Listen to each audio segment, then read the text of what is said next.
So, marriage is a gift that God has given us. And yet, it's kind of hard because we're humans. And my next guest is going to share with us so many tips on how we can recognize our marriage as a gift from God. Building spirituality, family, health, and business. This is The Giant Builders with Lois Wyant. Hi, Giant Builders. Welcome. Thank you very much for joining. I am very honored that you're taking time out to listen to my little podcast. So I want to remind you, what is a giant builder? You are a giant builder. Giant builders we have 4 pillars: spiritual, health, family, and business. And it's important to recognize the order. So I feel that God gave me that insight as far as building giants, and those giants could be our children, our spouses, our business, our ministry. It could be whatever is in your life. But I just want to remind you what the giant builders are. So today we have Pauline Dillard. Hi, Pauline. How are you? I'm good. How are you? I'm great. Thank you. Well, can you tell our listeners a little bit about yourself? Yes, I have a doctorate in Christian clinical psychology, and I'm in Colorado Springs, Colorado. And my main focus of what I do is marriage intensives that are Christ-centered, heart-connected, and spirit-filled. And dunamis does mean spirit-filled. And I'm using that in the sense that anybody, when we give our life to Jesus, he gives us the Holy Spirit to help us with our life. So that's kind of the main thing I'm doing. I've been married to my husband for 41 years. We have 3 adult children, and we have 3 grandkids, 2 little dogs. Yes, they are. Unfortunately, you have to go through parenting to get there, though. Yeah. So yeah, they're a lot of fun, and we really enjoy our time with them. But yeah, dunamis marriages is what I'm doing, and yeah, that's kind of me at the moment. All right, so let's talk a little bit about spiritualness in marriage. Like, tell me, how do we work our marriage so that we can really listen to God? Okay, so a lot of times when we're starting out with trying to really connect, we think that, oh, we're in love, we're getting married, it must be from God, it's going to be beautiful and perfect forever. And then we find out that 2 people who came in with their own issues and brought them together are now trying to have a marriage. And I unfortunately hear sometimes people make the comment that, oh, it must not have been from God because it should be really super easy. And if you've been What about married the human aspect? exactly. And everybody's coming in with their own history, their own background. And a lot of that is there's like emotional issues, and emotional issues can block us from having that spiritual connection because we keep tripping over each other's what I call pain buttons. And so I say it this way. Do you ever say or do something that you think is relatively innocent and your spouse is going completely ballistic and you're like, I have no idea what just happened? So what just happened is you tripped over a pain button, and then that blocks, that reacts so quickly that it can block our even thinking to connect with God. So one of the main areas that I work with, I do work with the 6 main spiritual areas as well, but I also work with how to understand and talk to each other's emotional vocabulary. We just don't know how. 90% of couples just don't know how to do this because nobody's ever taught them how. So when you learn, oh, that's why my spouse is reacting that way, then I can learn to focus to care for that person really the way God would want me to. They focus to care for me, and then we both get what we need instead of trying to grab and pull at each other. We're then able to have a marriage that can demonstrate God to other people. I really feel that too much, even in the church, but in our culture today, we're just demonstrating self more than we are. Definitely. So Yeah. if I help you focus to care for your husband and he knows how to focus to care for you, you both get what you need. And we work on those spiritual areas as well, like forgiveness, how important forgiveness can be, dealing with your pride, so that you can make yourself humble to care for another person differently. And then we put there's rebellion, hypocrisy, occult practices might get in the way, if somebody has a history of that, forgiveness, pride, and then sexual sin, cleaning those things up. But really, more than anything, is really knowing how to sit and focus to care for the other person's heart too. And those spiritual areas help us to be available to do that. So if I'm dealing with those, and I'm like, idolatry is the other one. And a lot of people don't even know what idols are that they're worshiping. So if I'm spending 3 hours every evening playing video games and not spending time with my spouse or focusing to care, I'm actually in an idol. Especially if my spouse says, hey, could you like not do video games and maybe come and sit and talk to me? And then you get all upset and angry and all that, so dealing with those issues as well, so that your heart is available. And that's how you really demonstrate Christ's love in your marriage, is that you're really demonstrating it for each other. Oh, that's great. That's great. So, Yeah. yeah, it comes to mind that just this past Sunday, our pastor was commenting on the divorce rate among Christians is like just as bad as non-Christians. Why do you think that's so? Well, first of all, I think we're slightly below from the last time Oh, I really okay. checked Oh, good. That's statistics. But pleasing. yeah, good news is we're probably about at 38 or 40 and not 50, but that is still way too high for Christians. Yeah. So I think it's because our culture has really pressured us about self. Oh, And it's really permeated the church. I've had pastors even talk to me in the last couple of years about the levels of what they see as narcissism that they're having to deal with, that not even 10 years ago were they dealing with in the church. It's all about me. And you're supposed to make me happy. Well, if I'm supposed to make you happy, aren't you supposed to make me happy? I mean, it's like, no, I shouldn't have to make you happy. You should just, it's really gotten very confused, and it's gotten you'd about be happiness. happy that you're making me happy. Exactly. Yeah. Yeah, you should be satisfied with that. That should be enough. Yeah. But, and Lois, I look at like these Christian marriage groups on Facebook or something, and there is just so much damage in especially even the younger couples now, in their own heart. And ever since divorce started to become a really big issue back in the, started really the 50s, 60s, but the 70s in particular, it really took off, the 1970s. And my parents divorced when I was 12. And it created a sense of, nobody's really caring for me. It's just all about themselves. And so even with couples getting divorced, they're not really fully embracing the impact on their children for that. So I get those children in now, and they're trying to be married, and they have no idea how to even really connect with another person, or what it even means to follow through on a commitment. And so that's a big problem. The other problem I'm seeing in the church is people don't really know what making a vow means, or what it means to follow through on a vow. So the Bible talks about that if you make a vow, you need to fulfill that vow. But people today just are like, doesn't really mean anything to them that they sort of made a promise to get married or to be married and stay married. And that's a problem, because it's that I'm not happy, so I don't have to fulfill that promise. And that's really, really a tough road to hoe.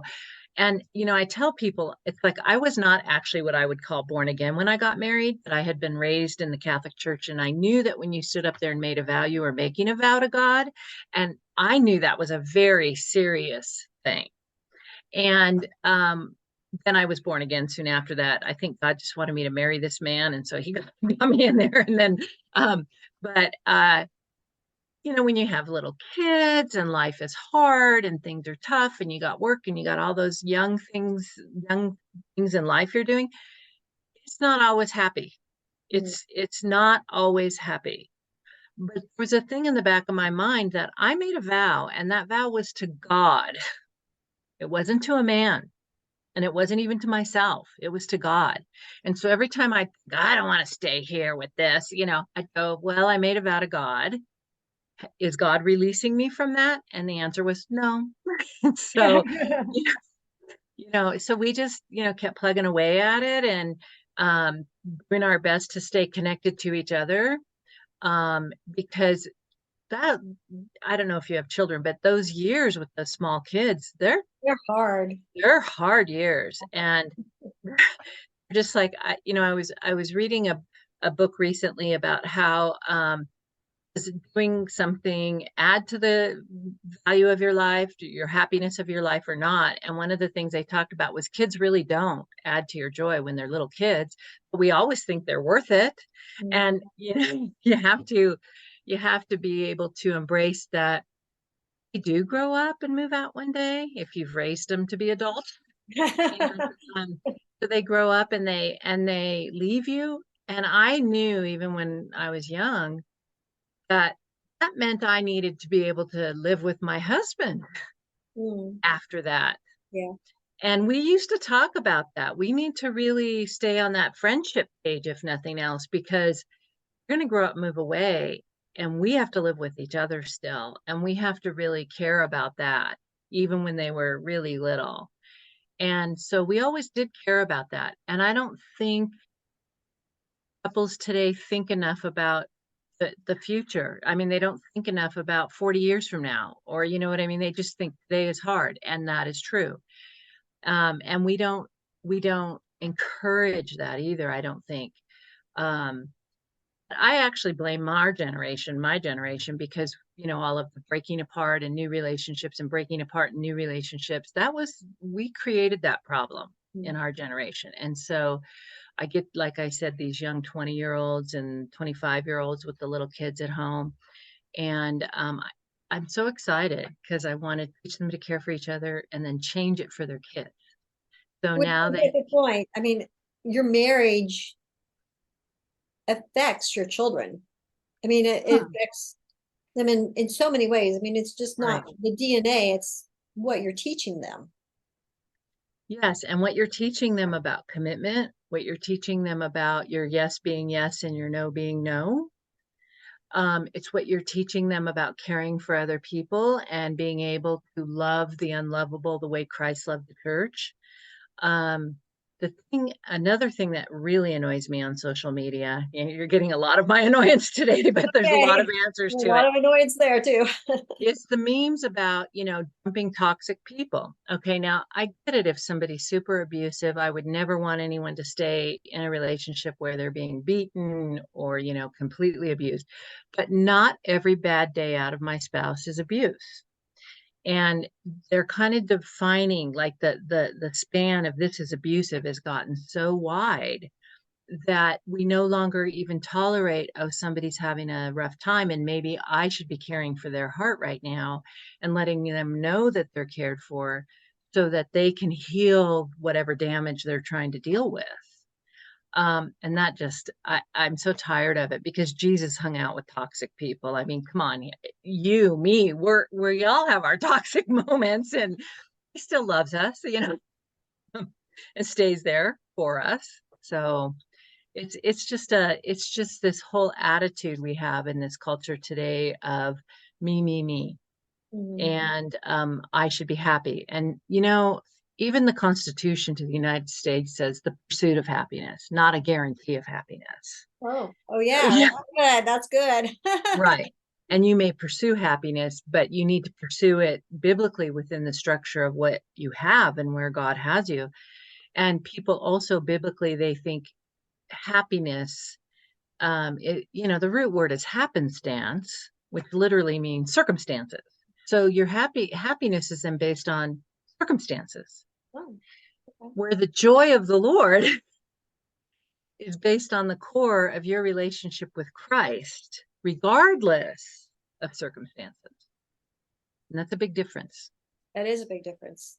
And then there's, like you said, there's so many stages in marriage that I don't Mhm. know that we have talked. I don't. maybe we just haven't talked enough about it. Maybe that's why we're here talking about it. Mhm. You've got the children are little stage, the children are teenage stage, which is just as hard sometimes. Mhm. you know, Mhm. then you do have that part where they possibly, hopefully move out, and then you've got to get to know your spouse again and what that process is. It's like when our last son was in high school and doing his own thing and everything, it was like, wow, we're alone and we need to get to know each other again. We need to figure each Right. other out again. And that's a process. But then when you add grandchildren and you're like trying to help Right. Right. that direction, that's because you have to be careful of those boundaries, not to disrespect your children as parents. Right. And so then that's a whole different thing. And then, I'm the mom of three sons. And so Me too, three this, boys. yeah. And so you probably can relate to this. Biblically, it was my job to raise them to leave me and cling to their wife. Mhm. And I did that, and it hurts. I mean, it does hurt when they leave, but yet they are doing the exact right thing by making their wife, the focus of their life and not their mother. Now they need, they honor me, they need to be there and respect me, and I respect them. But at the same time, there's days where I'm like going, darn it, I wish I had just made them, cling to me. But that's not good for the next generation. Yeah. That's not good for my grandkids. And I want them to have that maturity with the Lord. And that what I wanted to say though on what you were saying about stages is if you learn how to connect care and on a regular basis really sit and focus and really talk about each other's hearts and how you're doing, you don't actually have to relearn each other when your kids Mhm. leave. You will know each other all the way through those stages, and you will know what each other needs and wants, and it'll lighten up. And and it gets easier as of course the kids leave. I really enjoy hanging out with my husband. He enjoys hanging out with me, but we don't have to be in each other's hip pocket either. You know Yeah. what I mean? It's like, but we're very connected to each other. And it took work. It took being conscious of that. And we have bad days like anybody else. And then I'm just like, oh, I don't want to talk to you today. But I learned, the forgiveness work, I've learned those spiritual disciplines as well as understanding and connecting to his heart, we'll step back into it pretty quickly. Mhm. So that's important too. And then if you have little kids or you don't even have kids yet, then I also work with how do you now do this with your children so that you don't bring, see here, these are just facts. Our Mhm. parents were damaged people. It's a fact. Yep. They damaged us, just a fact. We were damaged, just a fact. We damage each other, just a fact. And then we damage our kids. Unless we figure out how to reverse those damages. And then we can give our kids the opportunity to start out with less damage. Less And, damage. It's still damage, but a little bit less. well, we live on planet Earth, so there's going to be Yeah. something.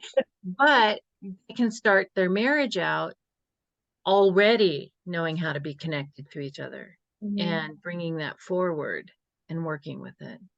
And then that solves a lot of those problems.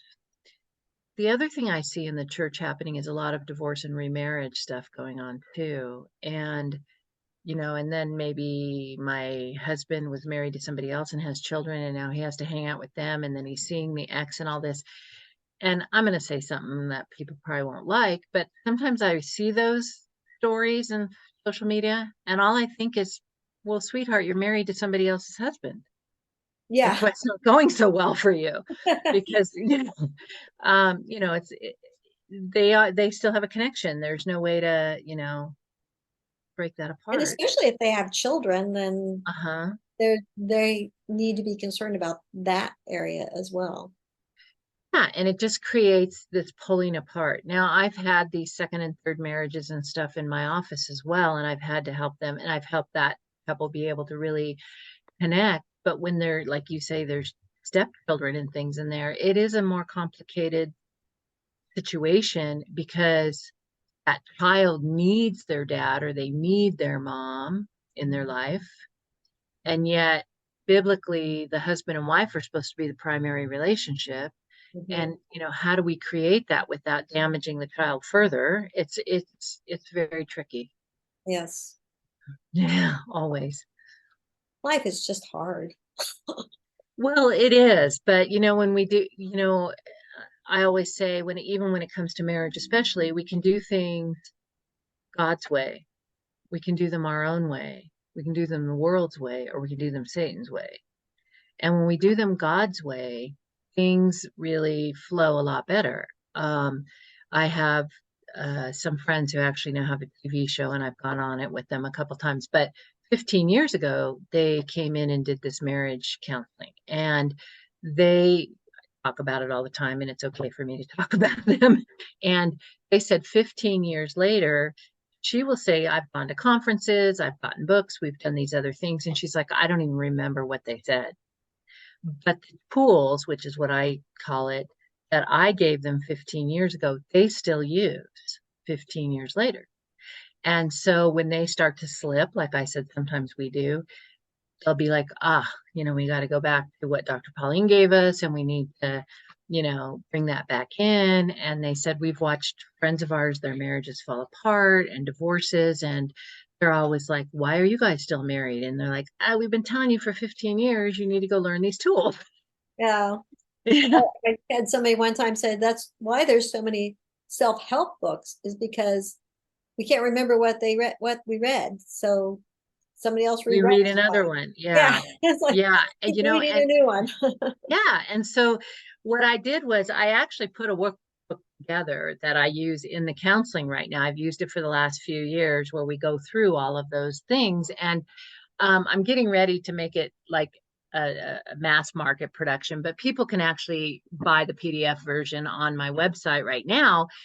Point is, I'm looking at it and I'm talking with my friends too. And what I'm offering, even in this workbook, is completely different than what they're getting in most Mm. books. So they read the same things over and over, but it's the same things that aren't really changing anything. And so basically, what I say is, this is not just a book about marriage, it's a marriage intensive in a book. And the thing that's missing is how to really look at, why do I have trouble doing it that other way? I mean, I know I'm simplifying, and people would go, well, that's not what my book's about. And I apologize if I hit somebody's nerve there. But it's like a lot of the books are like, here's what you're doing wrong. Mm. Stop doing it.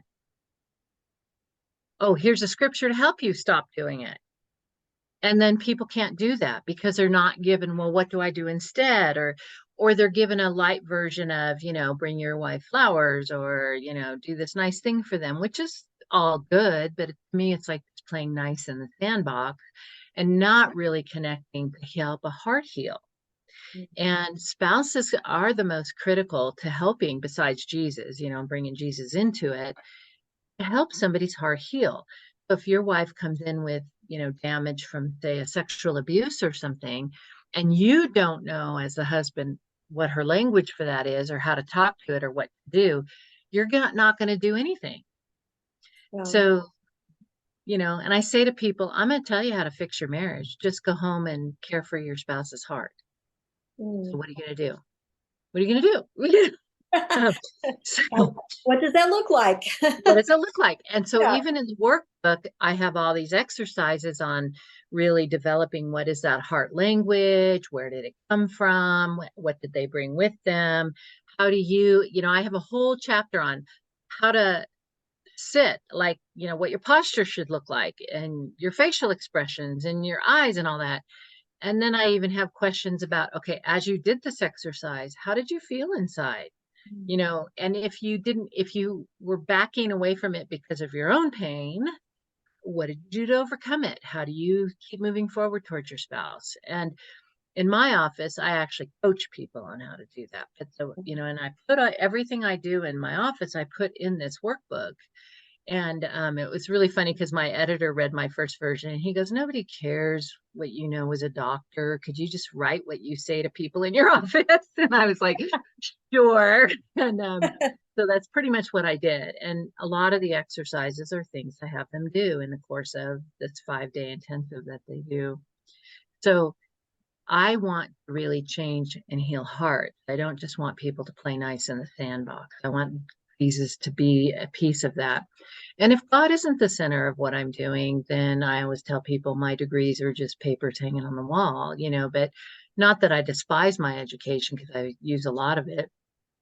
But at the same time, even though there's sort of a process, if you will, I have to adjust it according to the people who are sitting in front of me, according to how God wants them addressed. And I think it's important to continuously listen for God. I mean, even, okay, personal note, last night, my husband and I had a conversation. We've been married for 40 years. Well, 40 years next year.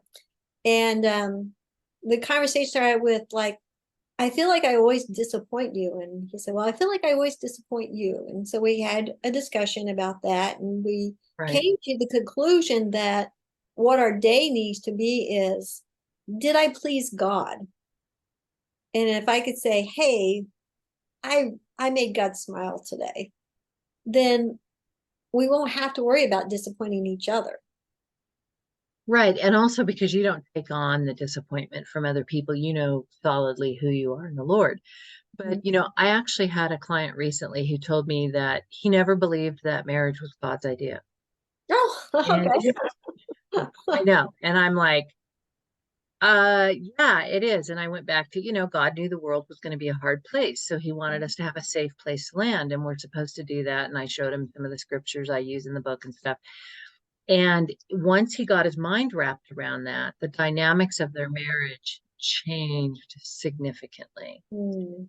And he was able to really focus on her and realize that it is okay to really want and need that other person there for you in the difficult things in life. And they had been married like 25 years or something, and he never knew that marriage was actually God's idea. Yeah. So if I'm pleasing God, then I'm doing for my spouse what God wants me to do. And that's one of the tools, I guess, that I teach people is how should you pray for your spouse when they're struggling, Yeah. and I have an exercise for that. They can actually write out a prayer and go through it with the spouse. And would this help you? And would would it mean a lot to you if I were praying this way for you and things like that? And so, we talk a lot about our prayer closets, which is our private personal prayer. We talk about corporate prayer. We talk about praying with each other as a couple.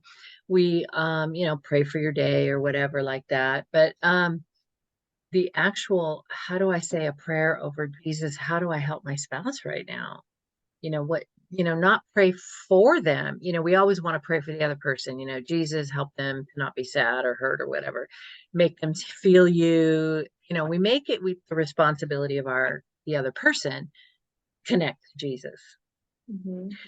If I sit and I say, Jesus, I really want you to tell me, I want you to show me, I want you to help me to understand how can I support and care for this other person? Mm. And then if we stop talking, well, he'll tell us something, he'll show us something, and I teach couples do it. If he says leave them alone for a few minutes, do it. If he says give them a hug, do it. If he says say this, do it. And it feels it's a different way of really embracing what does the other person need. And now I'm praying about my shortcoming, not yours. Yeah. Jesus, help me with how I have not known how to care and show me how to care. Oh, that's very precious. Yeah, Such a different mindset too. it is. Mm-hmm. And I have a follow-up workbook that my couples to help them with, I teach them that you need to meet every day for like 30 minutes and really connect to each other's hearts.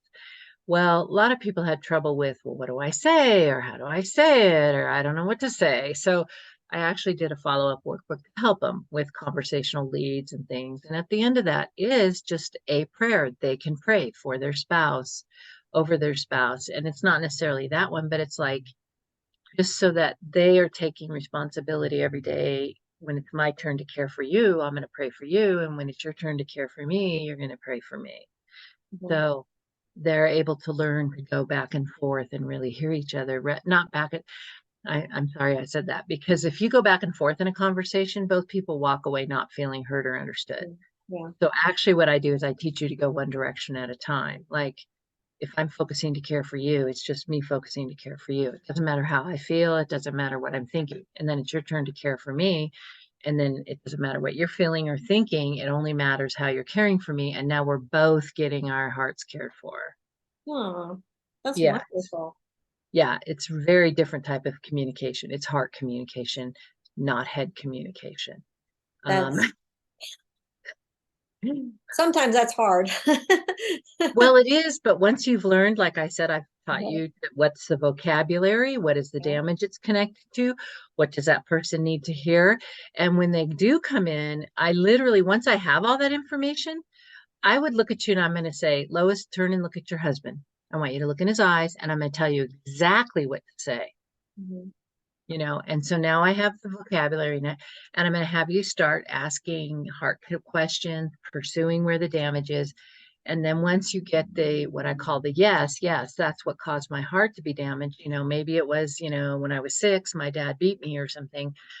And now I'm reacting to that every time you raise your voice, but we never even really knew that's why I'm reacting.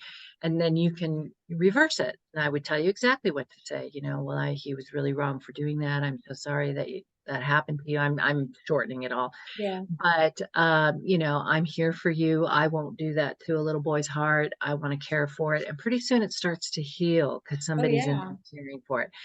And then you grow up a little bit, and we tend to know that you've sort of reached your teens internally because you start wanting to go on dates because teenagers like to date. And then when you hit the adult time, you're ready to actually have a full marriage again. Mm. So it's just tools, and I love when my friends talk about the tools because that's what they're doing. And my workbook, this workbook I showed you, I call it a building and tool guide so Uh-huh. that you can build your own marriage for you according to what your needs are with the tools that are going to actually make a difference. So, when we can do that, we could see a difference in the church. And like I said, you're talking about, the giant builders. Well, they can now help build these marriages Mm. if for the future Mhm. that are actually going to be dynamic and examples of God and examples of Christ in the church in a way that people will notice a difference. Um, Another annoyance is, people just stay married because they're Christians and the world knows the difference. Yeah. They're like, oh, your marriage looks horrible, but just because Yeah. you're a Christian, you're going to stay married. They want to see us actually knowing how to love and care for each other. And then it bleeds down into our kids and into other people. And it's a totally different thing. Yeah, that's true. Well, I love your book. And so we're actually going to give away a book, a workbook. Okay. So, Okay. Giant Builders, leave a note, comment on either one of the social medias, which I've invited you many times to join us on social media or the YouTube link, Yeah. and we can give away one of your books. So, Oh, so that's what's the great. best way for people to meet with you? This way, I mean, it's up to you if you wanted to meet with me in person. I've also doing a lot of Zoom these days, especially after COVID. I learned how to manage it. Keeping in mind technology can create some issues for us, even in there. Um, I've lost people. Sometimes I can't see or hear what's going on, and I'll have to ask you to repeat yourself. But they can come to Colorado Springs, which this is my office here in Colorado Springs, for a week. Then they can do it's 3 hours a day for 5 days, and then I do a follow up about a month later. How you doing with the tools, that kind of thing, and that can be Zoom. They can, once a year, I go to the Rocky Mountains up just near Vail. It's about 8 miles west of Vail. I have a resort up there I can go to, and I can take 2 couples because I can do one in the morning, one in the afternoon. And then we also have once a year, we have a villa in Puerto Vallarta in a resort there. It's an 8,000 square foot villa. And again, 2 couples. And on that one, my husband will come and he'll do all the cooking and Oh, shopping and take care of everybody. That one is sort of a full service one. One in Avon, you still have to, do your own food and stuff, but you'll have your own room. We'll each have our own like 1 bedroom suite.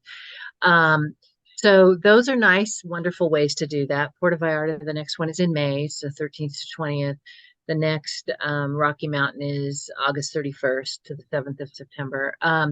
But really, you can make time to come here to Colorado whenever I'm here or on Zoom. And the information about all of this is on the website, which is dunamasmarriages.com. And that is We'll have spelled that link below. yeah, and it's spelled DUNAMAS, sorry, marriages.com. It used to be Dunamas Center, and I'm in the process of the switch over. And you can get the workbooks there too. When you go to your building together options, you can buy the PDF. You get a license for 2 downloads because you each need your own workbook. So really, when you say you're giving it away, it's a license for 2 downloads, Okay. for that. And I'm happy to do that because that's easy enough off the website. But there's also a free marriage quiz if you go to the dunamasmarriages.com. Whoa. So that'll pop Is up it like and a pop quiz type of quiz?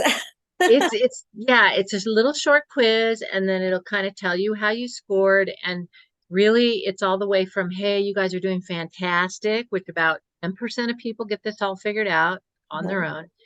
And then there's like, hey, there's some areas that you might want to learn. And then there's, all the way down to before you go to divorce court, you probably should get in, yeah.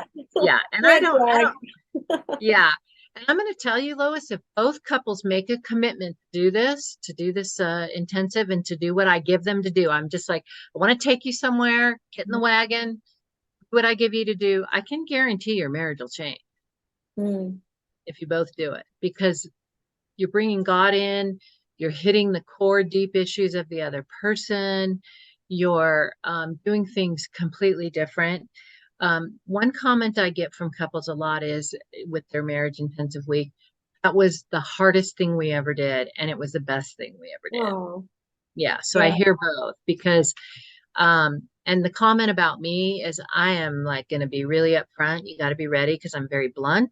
I don't think we have time to play around with these things anymore.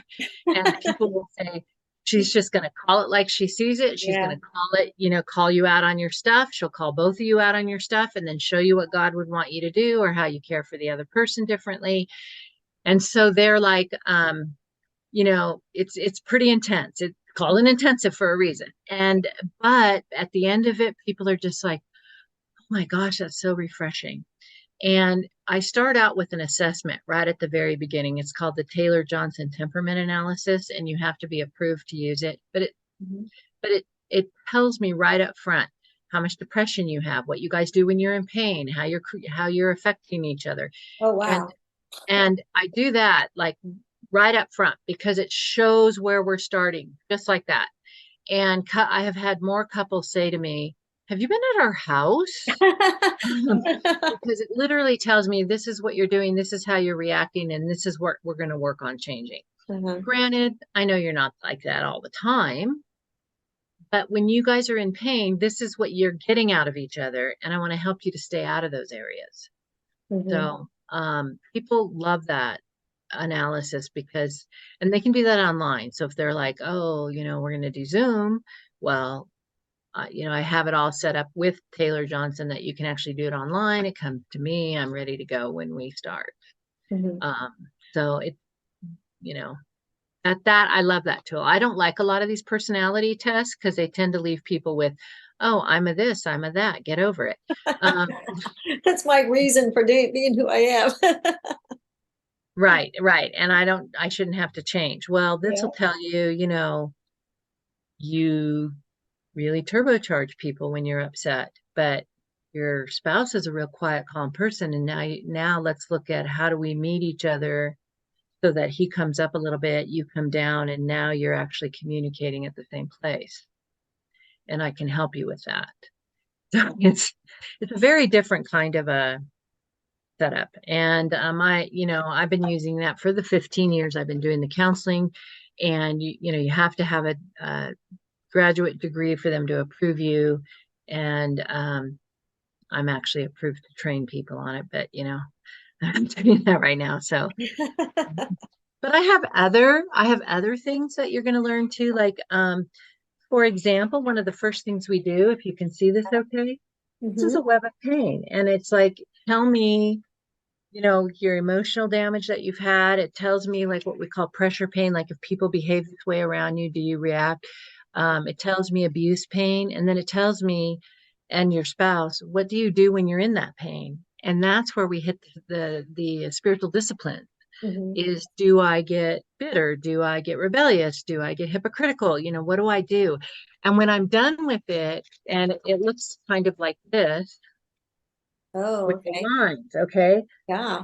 But not as neat because you're going to do it by Okay. hand, and I That's draw by hand, so messier. it looks terrible. But you both have one of those, and you came into the marriage with it.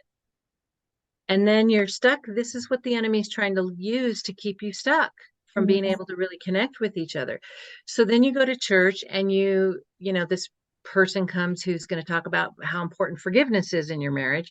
Then they go, if you want to forgive, come up to the front and pray. You go up and you do what I call pray the prayer. Yeah. And they're like, give it to Jesus, give it to Jesus, give it to Jesus. I have a 2,000-pound rock of pain in front of me. I can't even lift, and I'm supposed to just give it to Jesus. So what I teach the couple is how to break that down into, I could give them 2,001-pound rocks over time. Yeah. So, I teach people how to break that down so they can disconnect the hook to the enemy in their heart. And when I do that, Taylor Johnson and this web of pain, couples are just like, oh my gosh, this explains so much about the problems we've been having. And when they circle these, I call them those are the pain buttons. So when you see your spouse do that ballistic thing and you go, I don't know what just happened, you hit one of those. No.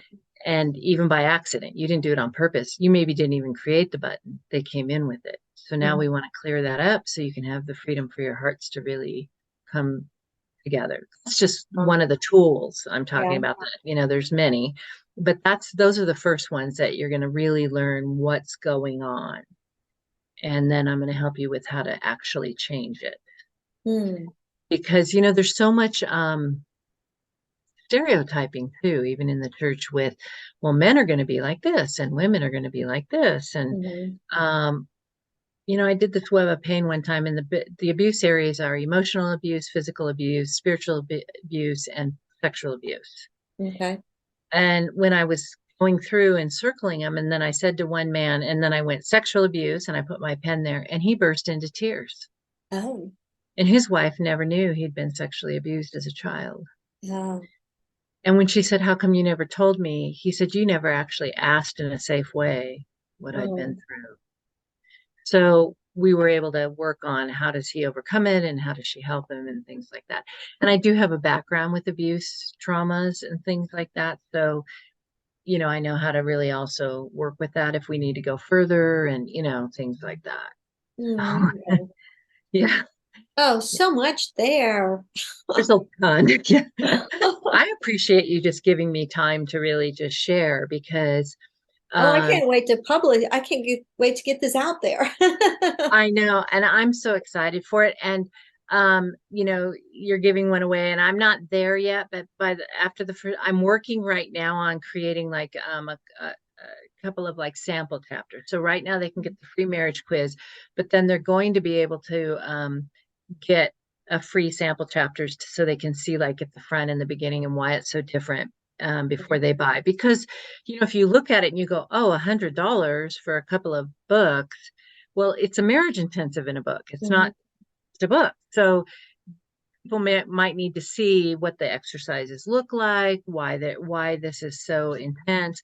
And so in some ways you're getting me in the book because like I said, I sat down and wrote it based on, well, this is what I would do in the counseling. And and then if people say, oh, well, we really want more direction, they can always sign up for an intensive later if they want to. And they could do that now. They can sign up for that now. And after I also have like it's called a marriage checkup. And that's like $150 because it includes that assessment that I was telling you about. Okay. And then they get a 90-minute session with me, whether it's on Zoom or in person, where I will go through that web of pain that we just talked about and what I call the crazy cycle in the marriage, which is like you do this and then your spouse does more of this. And then because they did that, you do more of this. And then now they do more of that. And you're wondering, you're just making yourselves crazy. Why can't we seem to change that? And so then, we get to see that, and it is learning how, what if you did this, but then your spouse actually did this? Mm.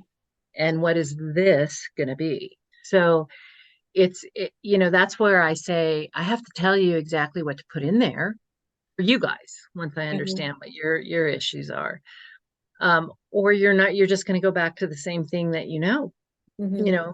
if we don't really, and I like practicing with couples because you said even a little bit earlier, it helps get a little bit more used to it because it's so different. You didn't say it that way, but you Yeah. indicated that um, it's so different than what you're used to doing Uh-huh. that it feels super awkward. But if I'm Yeah. there directing it, you Right. know, I can help people with it. And one of my testimonies, I think it's on the website, the lady goes, um, one of the things that impressed me the most was when I was doing this with her. I'm paraphrasing again. Mhm. She told me I couldn't cry. And because every time she would cry, then her husband would want to take care of her. And then she Oh, wasn't really taking care of his heart. oh, So it's looking at those types of dynamics as well. And yeah, it's my husband and I did this before I ever learned to do it, like when it was like, what was it, in 2008, because I was finishing my doctoral. And the guy that I trained with, he happens to be here in Colorado Springs. And so my husband and I went in and did an intensive, because when I'd heard him speak about this coaching dynamic, mhm. I'm like, that is what's so different. That is what's missing from most marriage counseling. Because, like I said, if I just tell you, just go home and care for your husband's heart, what are you going to do? I Yeah. have, I don't know what steps to take. Yeah. yeah. And so that dynamic changed everything. And we even had people at our church after a few weeks go, what have you guys done? You're like, even just talking to each other differently. Uh-huh. And then when he said he had training, my husband was like, how can you know about this and not do it? Yeah. So then I went and trained with him. And I've got my own personality, my own thing. Like, I'm a doctor of psychology. He's a pastor. I know all this trauma fallback stuff to fall back on, as far as like helping people with, this is what's happening and this is how you talk to it different. And, he's got probably more theology than I do, but I mean, I've got a lot of, it's very scriptural based, Mm-hmm. all the way through. Oh, wonderful. Yeah. Any closing thoughts? Do it. I mean, Do you won't be, it. you won't be sorry. That's Be all I can Nike and just do Yeah, it. yeah, you will not be sorry. And if you or your spouse are hesitant about the investment of the actual intensive, then do the checkup.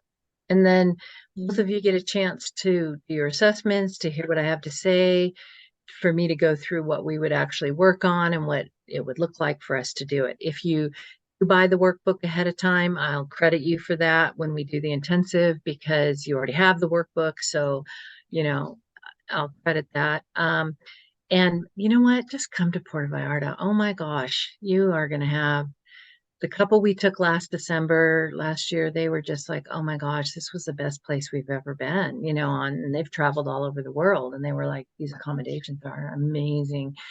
And we're led by God through the whole entire thing. Yeah. I am, I just wanted you to know that I meant to say that earlier too. I have conversations going on throughout this, talking to you, and I'm talking to him about you. And, um, you know, I have to remember to tell clients that, because sometimes I'll suddenly get really quiet because the Holy Spirit's downloading, and they'll go, did I say something wrong? And I'm like, oh, no, no, no, no, no, no. Just give me a minute. Do you want me to go just off my degree, or do you want me to go off of what God's telling me? And they're like, oh, yeah, no, go by Yeah. what God's telling you. But they work together. He works it together for your good, in my Mhm. estimation. And maybe you've picked up on how much I love seeing marriages flip. I love seeing the church strengthened through strong marriages. Um, if the church had stronger marriages, they would have better attendance, they would get better tithing, they would get better volunteer work, they would have to spend less time dealing with these marriages that are falling apart. The Yeah. teenagers would be doing better, the children's church, all of it. Hmm. Because, other than Everything our, would be so different. it would. And because Yeah. other than our relationship with God, our primary relationship that we're supposed to show God in is our marriage. Yeah. And people have, Okay, I have to pray. I don't always do this, but okay. I've got to pray. Please, I love it. Lord, just thank you so, so much for our time together and just the love shared here about marriage. And we know that that is a gift that you've given us. And we just ask that those who are touched by this and really see that their marriage is a gift from you, that they will see that this is an opportunity to not only build their marriage, but to also reflect you. And just thank you, Lord, for this time. In Jesus' name, amen. Amen. Oh, thank you so much. Oh, you're And welcome. I'll have everything below Giant Builders. I mean, you need to like watch this one again. Okay, just go right now, hit replay and listen to this again. So thank you Yeah. so much. That was wonderful. Oh, you're very welcome. Thank you for having me on. All right, bye, Giant Builders. Thank you for listening. This has been The Giant Builders with Lois Wyant.